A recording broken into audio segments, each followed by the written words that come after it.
Hey, it's the Reiki G. I know it has been a minute since I've done a book review. I honestly think I've not done a review since September of 2022. And I've read a ton of books since then, but y'all, life has been life. And so there was a time with my health that it got really, really rough. And so now I'm at a place where I can actually just do a book review or actually read a book and have some kind of peace while I'm reading it. And so that brings me to the review I'm going to do today, which is Invisible Man by Ralph Ellison. I have never read this book before. I have heard about this book for years, but it was a book club selection. And for you all who don't know, I am a part of a book club. We read a book a month, sometimes a book over 2 months, which we did with Invisible Man. We read this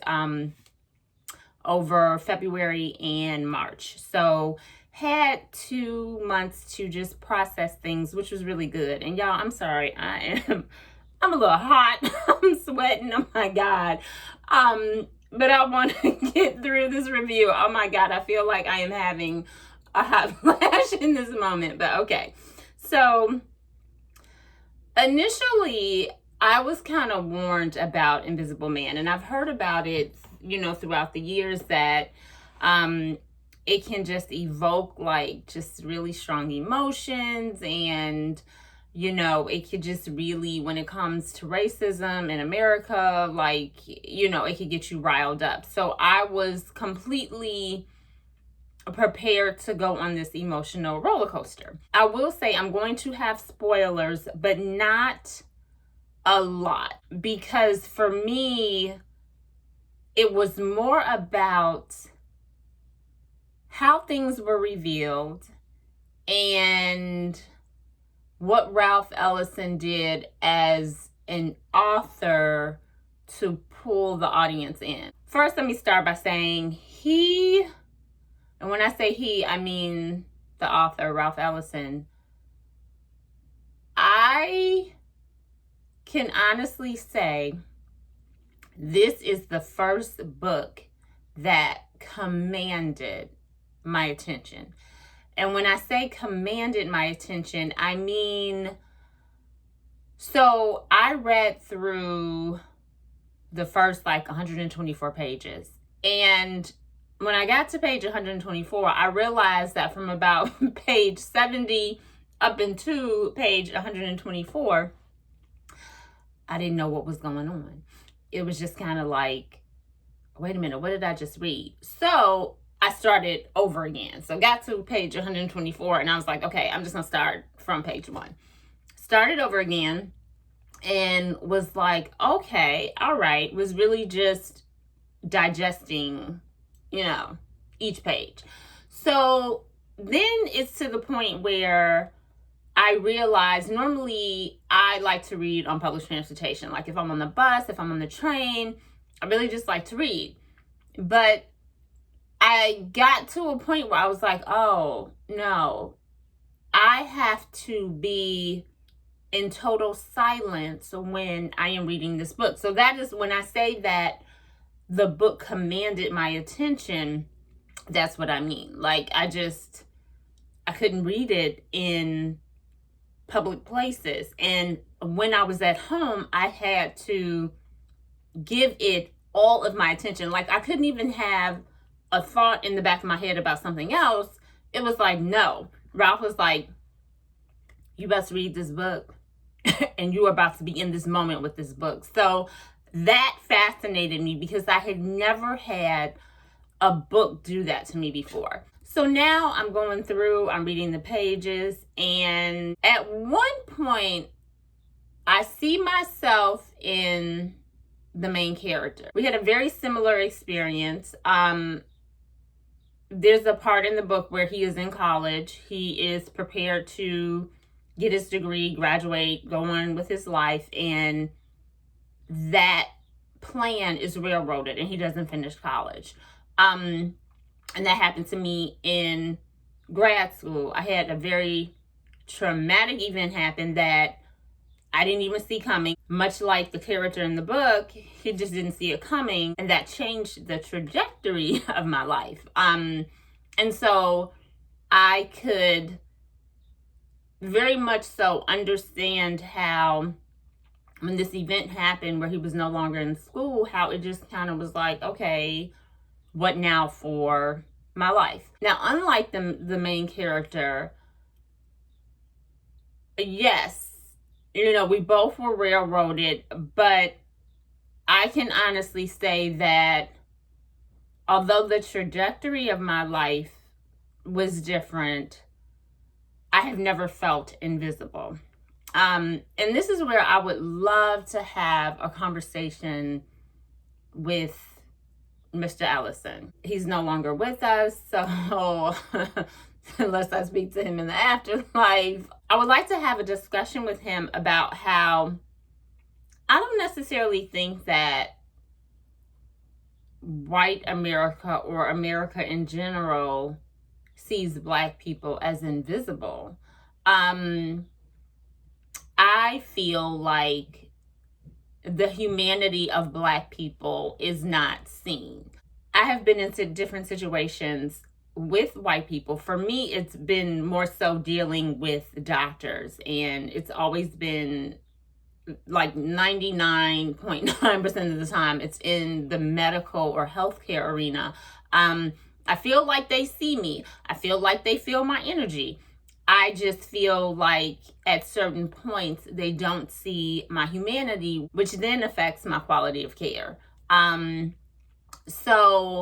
But on the other hand, I have had other Black people share with me where they do feel invisible. So I don't want to diminish that experience for anyone, because I do believe that it is possible. Like, if that is how people feel, then that their feelings are valid.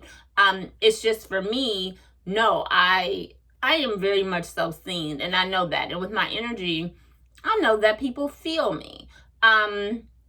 But I also, again, know that there have been times when my humanity has not, it just has not been seen. So I'm reading the book, and I am seeing how the experiences, or the different experiences of the main character, in my opinion, people just don't see his humanity, which is why he's led in all these different directions and guided to do things, and people are using him. But then I loved how he really just took control of his life. And the way that it happened, it was like the universe just opened up. Literally, like the world just kind of opened up and he fell through.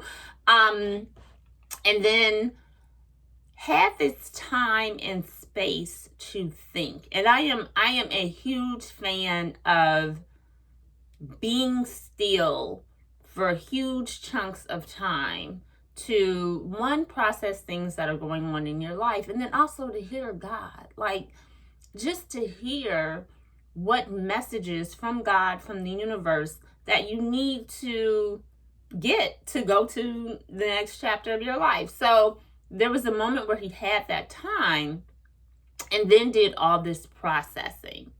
So I'm reading the book, I think it's like the last 2 chapters where all of this happens, and then it is the very last sentence that, when I read it, I was like, this is it. And I'm going to read the last sentence. So he's gone through all this processing, just thinking about himself in the world, Black people in the world, how he is, claiming his power, taking over his life, releasing the past, which was done in such this profound way.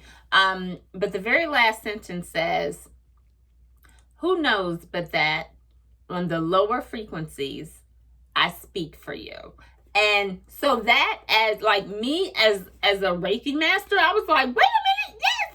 But essentially, we all vibrate on different frequencies. And so, when you're in the struggle, financially, physically, emotionally, spiritually, you vibrate on a lower frequency.